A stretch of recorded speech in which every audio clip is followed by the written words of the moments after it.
gitna ng mapanubok na panahon, magkahatid sa kakibat ay diskusyon. Sama-sama tayo, kahit magkalayo. Sa programang ito, tiyak ang pagkatuto. Teleradyo, Teleradyo Marcelo, Teleradyo, Teleradyo Marcelo, Teleradyo, Teleradyo Marcelo.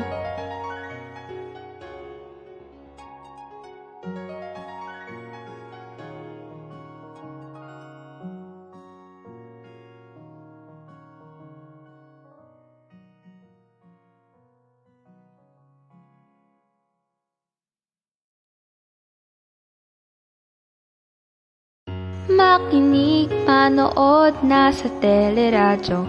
Makinig, manood na sa teleradyo. Teleradyo, Teleradyo Marcelo. Sa gitna ng mapanubok na panahon, magkahatid sa kakibat ay diskusyon. Sama-sama tayo, kahit magkalayo. Sa programang ito, tiyak ang pagkatuto.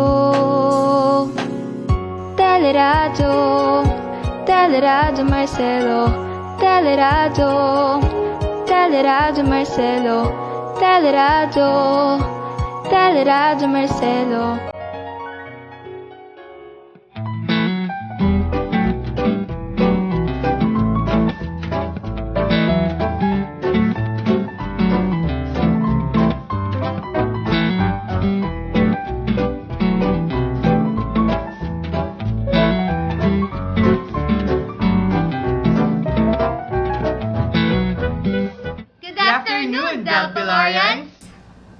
Okay. Before we dive into our topic today, maaari ba nating munang malaman kung nakasubaybay ba talaga ang ating mga viewers? Okay, sa lahat po ng nakatutok ngayon, maaari nyo po bang i-comment down ng salitang Ansabi? So, check muna natin kung ano yung mga sabi. Okay. Tayin muna natin ang kanilang mga responses. Yep. Sino bang unang magsasabi ng ansabi? Ayan, madami ng mga pumapasok from grade 7, from grade 8, from grade 10. Okay. Ayan. Mukhang may nauna nang magsabi ng ansabi. Ayan, ansabi. Yan nga. Ayan. So, ayan, talagang nakikita natin na, nakikinig na talaga sa atin mga Delphilarians, no? Oh, to be from a faraway place, hop on the carpet, and fly to another Arabian night. Remember these lines, Yuri? Familiar sa akin, ate. Pero syempre, can you guess who, mga ka-Delphi? Is it familiar to you? Yan,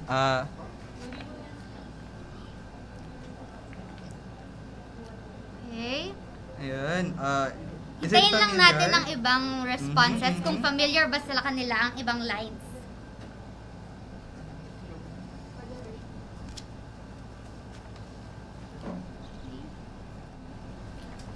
May mga nagsasagot ng Aladdin. Wow, grabe. Alam na agad nagsabi nila.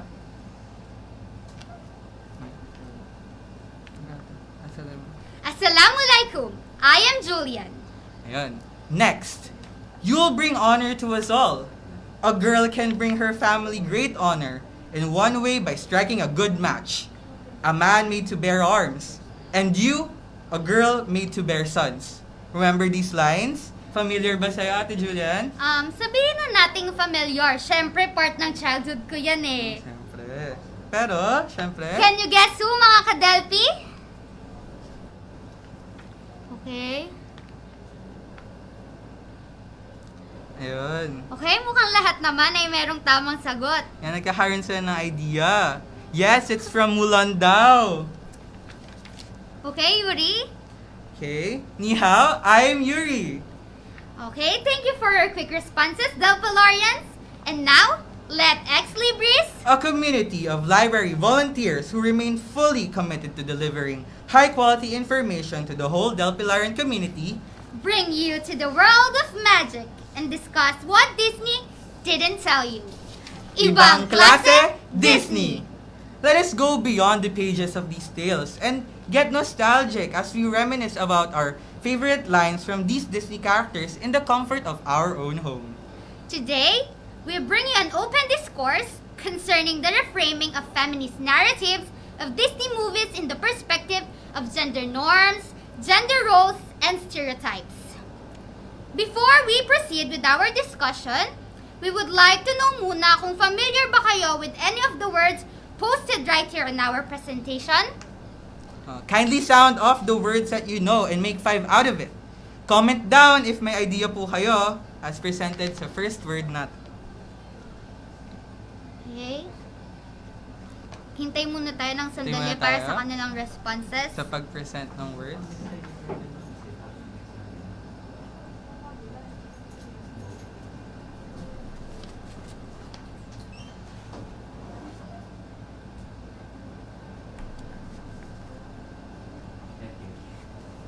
Okay. Yan. Gender norms, gender norms. Beginning our define it.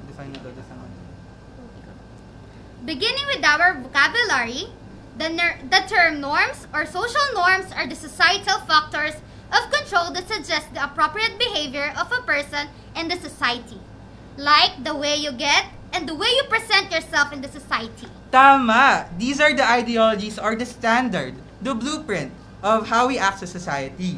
Pasok ko na lang din ng isang norm na focus natin today, which is gender norms. Or the social norm na nagde-define kung ano ba yung socially acceptable and appropriate na actions for men and women in society.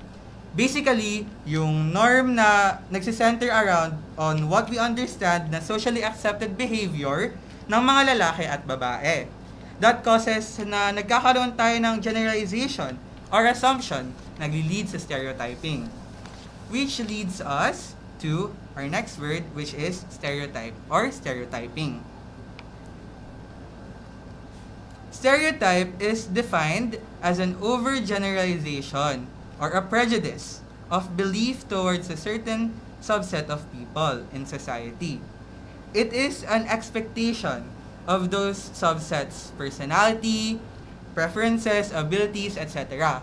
For example, ate, we assume that because an athlete is a woman, she is weak and easy to win against. Even though di naman ganun yung mga cases. Madaming female athletes na famous and can win over men in a man-dominated field. With that example, I think it's safe to say na stereotyping is harmful talaga. And we shouldn't do it all the time. Pero because, of course, hindi siya nawawala at hindi siya maiiwasan, we have to keep in mind that it may cause inaccurate informations about these set of people na nagkakos kung bakit ito harmful.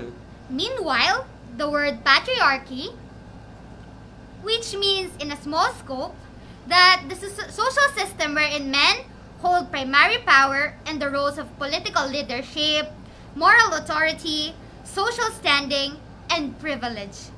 Men are the ones who are powerful, while women are those vulnerable. Patriarchy subordinates, discriminates, and restricts women in this societal structure where women are understood to just be dependent on their husband. Now, many people are enraged by the problem which we call a patriarchal society. That's why some ideologies are formed against it, including our last term, which is feminism. Feminism is a political ideology that aims to define and establish political, social, economical, and personal equality of the sexes. Feminism's objective is to abolish the patriarchy and deprioritize the male point of view that women are treated unjustly and bring a balance to society. With it comes the term feminist view. That means lang na we perceive things in the heading of feminism, kung saan we find criticism within these things in society in a gendered lens. Kung nakakatulong ba ito sa progression ng equality, for women or hindi. Okay, Yuri. Now that we've defined all the terms, And guess our Disney princesses? simulan na natin. But wait, we will have a short infomercial about mental health presented today. These trying times have been really hard, and as we continue to navigate through a global pandemic, it is very important for everyone to know that they are loved. Some people might be even struggling with social distancing, quarantine, and isolation. Let us break the stigma, for it can isolate people, prevent them from seeking medical care,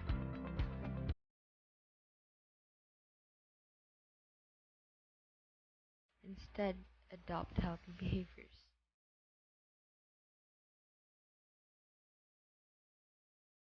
Break the stigma. Your mental health matters. You are not alone during this time.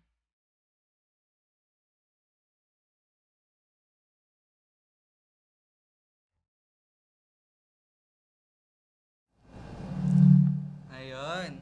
Ate, truly going back to our discussion, we've known Disney movies since we were children po, no? Right? And like, maybe, siguro, baka unconsciously, nagiging foundation natin to in come to the film scenes. Truly, Yuri. For sure na the impact these tales have on us as kids still remain up to this date. Considering na we still get worked up with the announcements na this Disney Classics will release its adaptation starring real-life people. Indeed. However, we can see some differences between them, such as the setting of the story, the time period, where the story began, and etc. True. Take in context natin na ang Disney princesses na nakita natin kanina, sila Princess Jasmine, Mulan, and si Snow White. Well, idagdag lang natin na Princess Jasmine grew up in an Arabian city, whereas si Mulan naman, as we all know, fought for China. Yes po. At iba naman nating Disney princesses such as Snow White and Sleeping Beauty originally took place in Germany, while si Cinderella naman sa France. With that in mind, nakikita rin natin yung differences nila in the movies, in cultural context when it comes to being a woman, which will be further discussed later. Dahil sa popularity ng Disney, ate, I think we can say na it somehow set the standards for little girls and little boys to know how to act like little girls, and little boys naman to learn how to have an idea on how to become a boy or how to become a man because of these films. Tama! Ang laki ng influence sa children across the globe, and we have to recognize that the content must not be solely for entertainment only. It should be able to teach something, and we must do it properly. I've read this article once about researchers who have found flaws on Disney films, and there I saw Carmen Fort, a professor of linguistics at Pitzer College's view on this. Sabi niya, we don't believe that little girls naturally play a certain way or speak a certain way. And next, they're not born liking a pink dress. At some point, we teach them. So a big question is, where girls get their ideas about being girls? Siguro, isingit ko na lang din tong isang fun fact ate, no? Did you know, Del Pilarians, na ang directors and writers ng Disney films, such as Aladdin, Snow White, and Mulan, are all male? Na we can observe sa research study, as stated in the same article, that you'd notice how these princesses, even other female characters, talk much less than the male characters, since those films were written and directed by male directors. It is apparent the average dialogue of a Disney princess is actually quite meager, maliit, konti. A male-dominated cast would suggest that Disney propagates patriarchy in their films. Oo nga no! I've been watching Disney movies on repeat ever since, and I've just realized that the most characters who play the important parts are male. Kahit yung chatty sidekick trope is played by a male. For example, diba si Sebastian and Flounder sa Little Mermaid, Lumiere and Gokesworth sa Beauty and the Beast, Lago and Genie sa Aladdin, at si Mushu sa Mulan. Siguro it's also because male has always been the norm. Like, nasa culture na natin yun eh. When we say man, we are referring to humanity. And ganun din sa other devices. This shows the perceptions that the male category is the norm and that the corresponding female category is a derivation and thus less important. Okay? In our presentation right here, you can see yung graph, right? So, ang questions presented is, in Disney's modern princess movies, men often speak more than women. These films from the 90s were particularly male-dominated. Samantala naman yung second graph, more recent Disney princess films tend to have larger casts but also more lopsided ones. So, Ate, this actually points out more to the fact that these little girls or little boys get their ideas on gender roles with these films made predominantly by men as a factor. Dahil karamihan, pastimes ng pamilya, lalo na noong 90s, ay puro telebisyon. At na-impluwensyahan ng gender stereotypes and gender norms at papanood nila sa Disney films sa mga ito. Tama, Yuri. Children are more likely to pay close attention din to same-sex characters. Kaya nga, di ba, kita rin natin sa mga birthday parties na hanggang ngayon, girls and boys, they dress up and imitate their fave characters na they get ideas on gender roles through the media's portrayal of gender norms. Wow, grabe talaga, no? Lately rin natin na-realize na there's more to life than what Disney told us, no? Parang kasabay rin ng feminist theory that rose in the late 90s and early 2000s na feminist writers also came on the scene of filmmaking, especially in the scene of Disney films. Disney, kung napapanood mo ito, mag-uusap tayo dito. All along, we have been victims of patriarchy due to having always been a system that excludes women from having power. We have mentioned kanina na we will further discuss yung differences ng mga Disney princesses films in a cultural context, right? And for this part, we will have a comparative analysis of Eastern and Western ideals presented in Disney films. Aside from the great hair, dresses, and being a princess, what do we really know about Snow White, Mulan, and Jasmine? Snow White, the very first Disney princess announced. She was unveiled in the 1930s, and her story is set in early age Germany. And from that period, the prevailing idealized view of women was that they should be demure and passive. Being the fairest of them all, she was envied not only by the queen, but also many young girls. She could tidy up and cook, hence she was loved by many dwarves.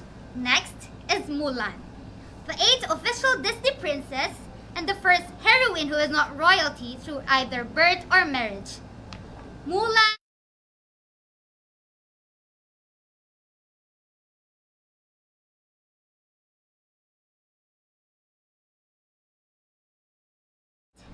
is selfless, and that's why she leaves for war so her father doesn't have to.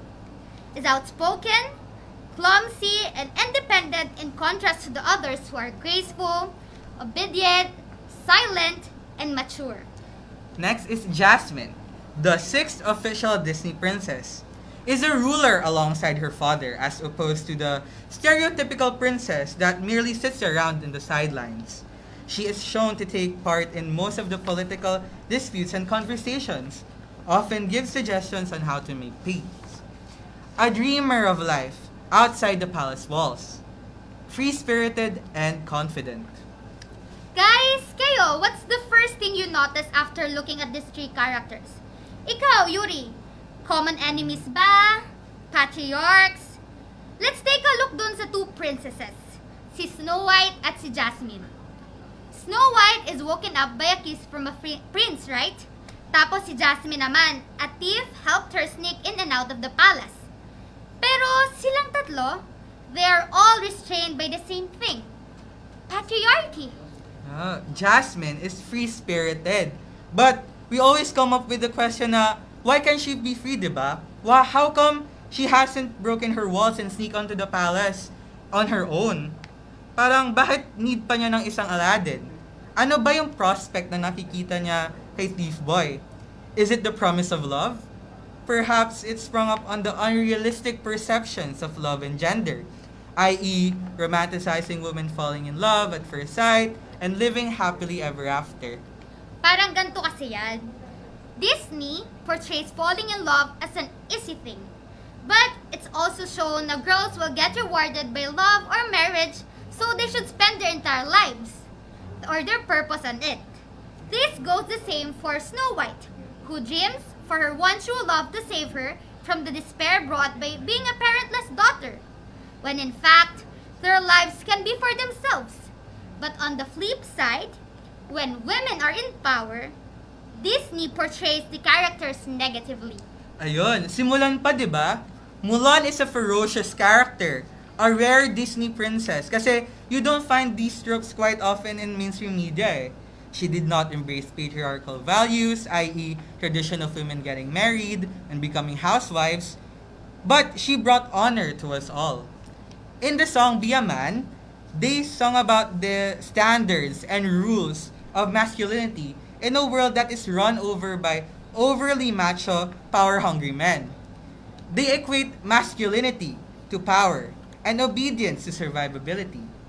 It's heard in the lines, "Heed my every order and might survive." Also, the sexism in the lines, "Did they send my daughters when I asked for sons?" Like, they equate physical incapable men to being feminine. However, Disney still ends their story with the same trope they've done all the time. The promise of love, the union of man and woman, marriage. But this time, may effort naman yung both sides. You can see their sides as genuine in the story. Another similarity of not only these three princesses, but also the rest of them exhibits harmful self-sacrifice disguised as kindness where they put others. Needs first and settle for what's left. Snow White took care of the dwarfs. Jasmine sacrificed herself to Jafar to save Aladdin. And Mulan became a warrior to spare her father the burden of going to war. The presence of the chatty sidekick and the prince then fills the strong dependency needs of these princesses for approval and self-esteem. So, ate, super laki talaga ng effects ng Disney movie sa atin, no? Imagine, all the years of watching Disney films have affected us in the way that we think as we grew up. Bongga epekto ng mga pelikula na yon, lalo na simula ng ating pagkabata. Makikita naman natin yung improvement and development ng Disney films with regard dun sa portrayal ng gender norms and stereotypes through time. Mas nabibigyan na rin ng pagkakataon na mag-engage sa content creations ang mga babae. Although these stereotypes remain, at may mga nanatili talagang mababa pa rin ang tingin sa mga babae, we will continue to strive to get out of the system that oppresses. We start by debunking all the myths about gender and such. Yes, kaya we need to be critical on our consumption of media talaga, especially those with implications na intended for younger audiences. Sometimes, media really affects people's consciousness of everyone standing in society. It mirrors our perception towards society while we mirror what we see on media. Because we deem na ito yung socially acceptable. Media criticism is part of us and cannot be separated from us. From the different gender norms and ideologies set out to be the blueprint na kinocolorate natin sa mga different themes na pinapresent ng Disney movies and also different forms of media na nagpe-perpetuate sa pagconform sa traditions and patriarchy that constricts the self-expression of not only men but especially women.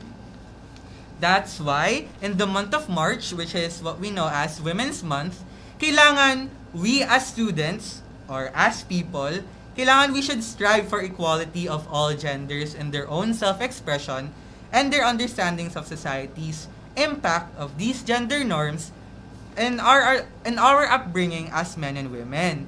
Na hindi dapat tayo ma-restrict and mahinto for what we want to express ourselves as. Conforming to these gender norms may not be our cup of tea kasi eh. And most importantly, it is somehow harmful. And in the case of when we stereotype women, na parang we conceive them as mere concept that is passive and to be won. a princess or a damsel always in distress? Of course, as women, we should understand din na even if we conform on these traditions naman, it does not make us less of who we are. Because at the end of the day, this sends a beacon of hope to all of us na maging critical lang sa pag-perceive natin sa media as a weapon used in stereotyping and over-support sa pag-shape ng women.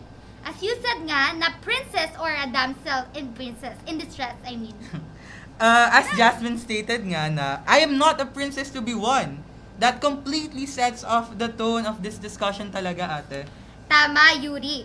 Pero of course, ask muna tayo sa Delpilarians. We have a question for you. Naapektuhan ka ba ng media?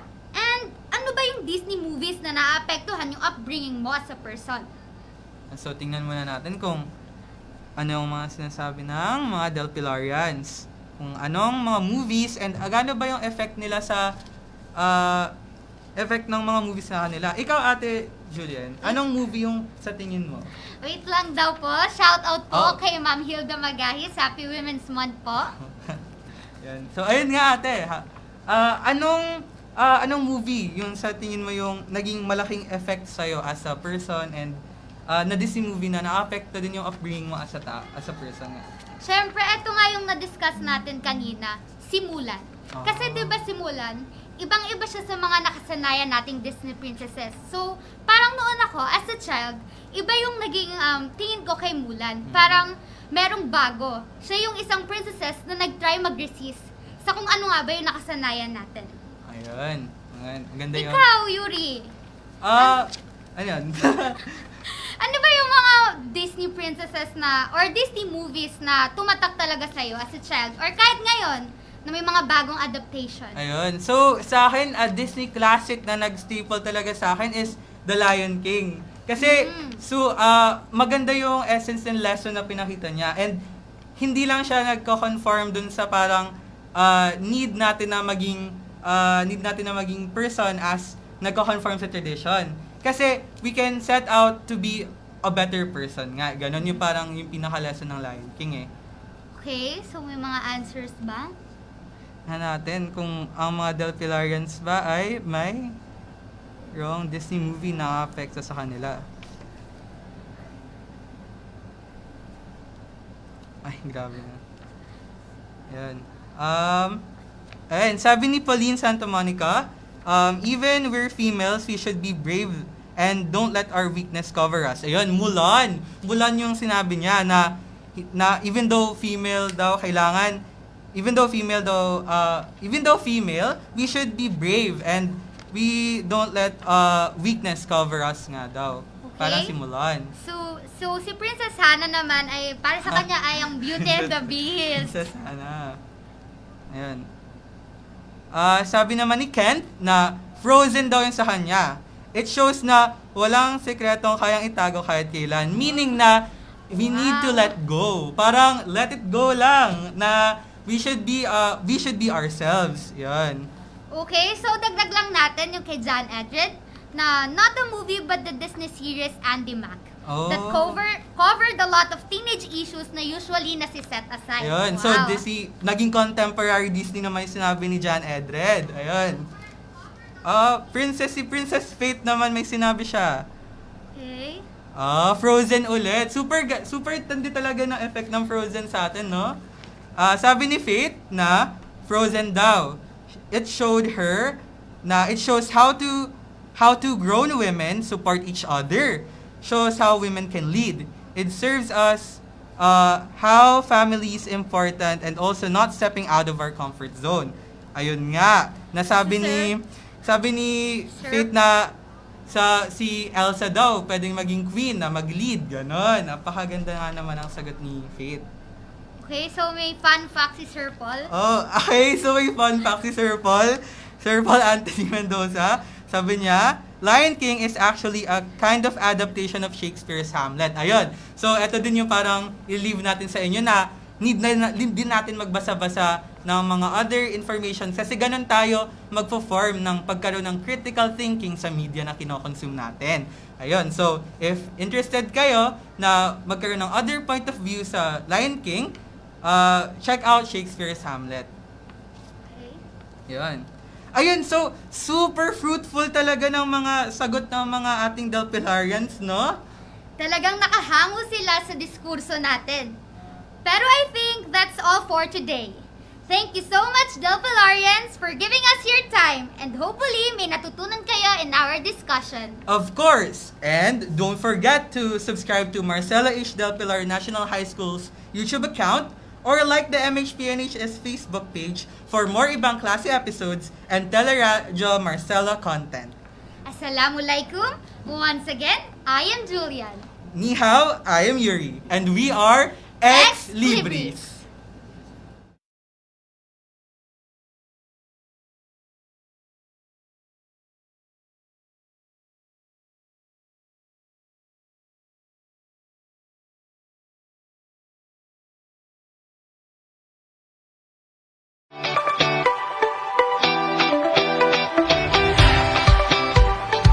Hola, soy Dana. Halina't samahan niyo ko libutin ang aklatang Gabriel A. Bernardo dito sa pambansang mataas na paaralan ng Marcelo H. Del Pilar. Nakikita niyo ba yung mga paintings? Hindi ko makita. Ha? Asan? Ah! Ayun! Tama! Ang mga paintings na ito ay gawa ng mahusay na estudyante mula sa Arts and Design. Ngayon, magtungo naman tayo sa entrance ng Aklatang Gabriel A. Bernardo. Bago tayo pumasok sa Aklatang Gabriel A. Bernardo, sino nga ba si Gabriel A. Bernardo? Si Professor Gabriel A. Bernardo ay ang unang salutatorya ng paaralan at itinuturing na dekano ng mga Pilipinong librarian. Kaya na may hindi maikakaila na nararapat lamang ipangalan sa kanya ang aklatan. Ngayon naman ay magtutungo tayo sa iilan sa mga pinagmamalaking seksyon ng aklatan. Unang-una ay ang general references kung saan matatagpuan natin ang mga encyclopedia at diksyonaryo. Matatagpuan naman natin sa koleksyong science ang mga aklat sa pangkalahatang agham, biolohiya, chemistry at pisika. Sa koleksyong literature and language ay mga aklat sa pandaigdigang literatura at mga gabay sa pag-aaral ng wikang Ingles at Espanyol. Kung meron tayong pandaigdigang literatura, ay hindi naman magpapatalo ang sariling atin. Ang pinaka-iniingatan ng aklatan ay ang mga librong ukol sa Pilipinas at sa mga Pilipino, ang Filipiniana, na may iba't ibang sulatin ng mga bayani at mga babasahin ukol sa wika at kultura ng ating bansa. At syempre, matatagpuan din dito ang mga seksyon na dayuhin ng mga estudyante ng Humanidades at Agham Panlipunan, ang Humanities, Philosophy, History, Geography at Biography. Ngayong alam nyo na ang nilalaman ng aklatang Gabriel A. Bernardo, maaari kayong bumisita dito mula Lunes hanggang Biyernes, alas 8 ng umaga hanggang alas 5 ng hapon. Where are we going? Pauwi na! Bye!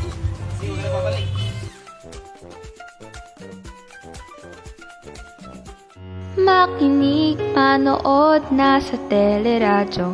Makinig, manood na sa teleradyo. Teleradyo, Teleradyo Marcelo.